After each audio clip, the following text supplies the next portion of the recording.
Hello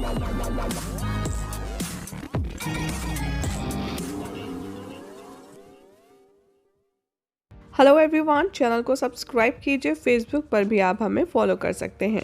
सुमन इंदौरी के आज रात के एपिसोड में दिखाया जाएगा कि देविका गीतांजलि से कहती है कि मुझे डर है कि सुमन गीतांजलि और तीर्थ के बीच में कहीं कोई दीवार या दरार पैदा ना कर दे। वो हमारी फैमिली को देखना उससे अलग कर देगी। गीतांजलि शॉक हो जाती है सुनकर। वो कहती है मैं ऐसा उसे कभी नहीं करने दूंगी। वो फोटो दिखाती है गीतांजलि को। वो झूठ बोलती है कि तीर्थ देखिए कैसे उसके जाल में फंस गया है। गीतांजलि कहती है कि तुम्हें ये फोटो किसने भेजा। वो झूठ बोलती है मुझे कृतिका से मिला। सुमन ये कृतिका को भेजती और कहती है कि देखो क्या कर रहा है और उसे जेलस फील करवाती है। गीतांजलि कहती है वो ऑलरेडी अपसेट है इस शादी से। वो ये देखेगी तो काफ़ी ज़्यादा बुरा फील होगा उसको। वो उसे मिसअंडरस्टैंड करती है सुमन के इंटेंशंस के साथ में। वो कहती है अब हम क्या करेंगे, तुम क्या चाहती हो। तभी वह कहती है कि मुझे ऐसा लगता है कि जैसे उसका भाई जो मरा है उस पर वो ऐसे बिहेव कर रही है कि मानो जाने क्या हो गया हो। देविका कहती है कि तीर्थ को भूलना नहीं चाहिए, उसकी माँ भी है। लेकिन वो ये सब कुछ भूल कर सुमन के पीछे पीछे चला गया। वो इमोशनल हो जाती है सुनकर। देविका इन्फॉर्म करती है कि मैंने कॉल किया है उसको कि कल घर आए। वो इन्फॉर्म करती है उसकी माँ को करवा चौथ के बारे में। गीतांजलि वहाँ से चली जाती है। देविका सोचती है मैंने चाबी भर दी है मम्मी जी को सुमन के खिलाफ। अब सुमन हमारी टीम में कभी नहीं रह सकती। तभी यहाँ पर वो कभी भी अब अपनी आवाज़ भी उठा नहीं पाएगी हमारे खिलाफ। अगले दिन तीर्थ इन्फॉर्म करता है सुमन को कि तुम्हारी फैमिली मेम्बर्स भले ही रफ टफ है लेकिन मेरी फैमिली मेम्बर्स भी जितने ज़्यादा रफ टफ लगते हैं वो एक्चुअली दिल से बहुत स्वीट है। तुम उनका दिल आसानी से जीत सकती हो। यानी कि वो सुमन को ये समझाने की कोशिश करता है कि कैसे सारे फैमिली मेम्बर्स उसको प्यार करेंगे एक बार मिसअंडरस्टैंडिंग क्लियर हो जाए। वो कहता है कि मेरी माँ हमेशा से भगवान से प्रार्थना करती थी कि उन्हें आपके जैसी सुमन जी बहू मिले। वो आपकी तरह ही हमेशा बहू चाहती थी और वो उसे अपने घर ले आता है।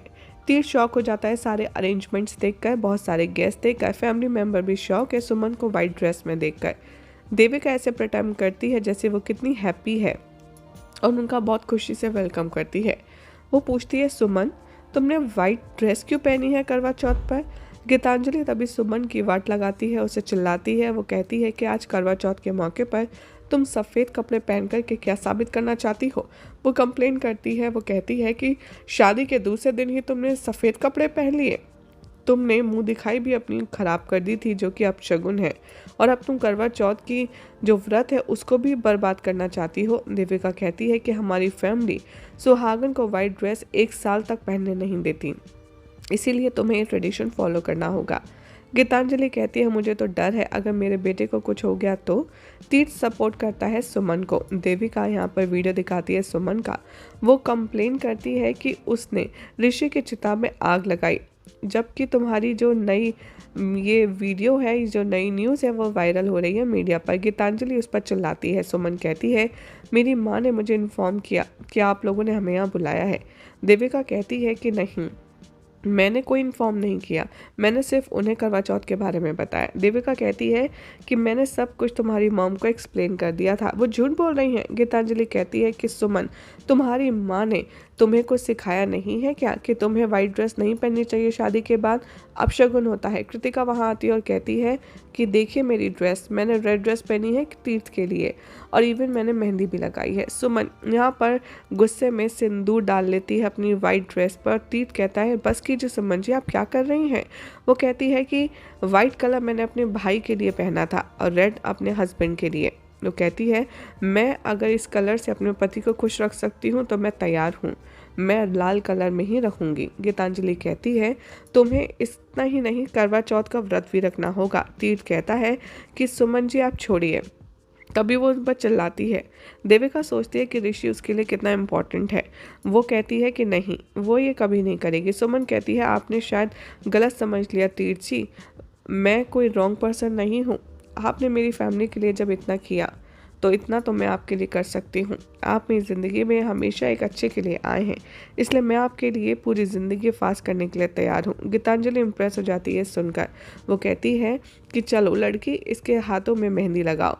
तभी यहाँ पर जो तीर्थ है वो कहता है कि रुक जाइए, आपको करने की ज़रूरत नहीं है।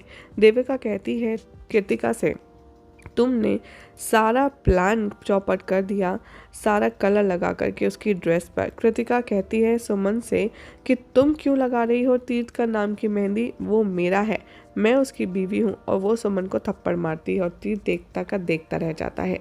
यही सब दिखाया जाएगा शो के अपकमिंग ट्रैक में, जिसमें तीर्थ सुमन की साइड लेगा या फिर कृतिका को समझाएगा। क्या लगता है कमेंट कीजिए, साथ ही चैनल को सब्सक्राइब करें। फेसबुक पर भी आप हमें फॉलो कर सकते हैं।